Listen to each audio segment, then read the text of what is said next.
Мен Каросманова Анеля. Жамбыл ауданы Гродиково орта мектебінің 5-ші сынып оқушысымын.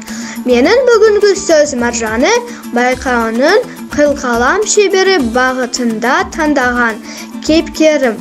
Менің атым Қожа шығармасындағы Жанар.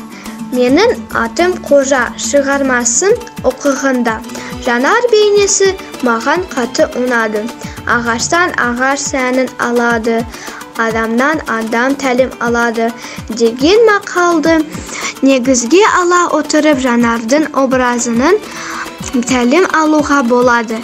Менің сүйікті кейіпкерім Жанар.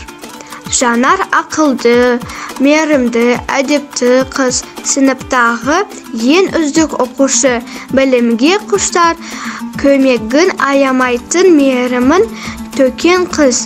Қожаны әрқашанда қолдап, дос болып жүреді. Жанар әдептіліктің, шынайы достықтың, тазалықтың үлгісі болып қала бермек.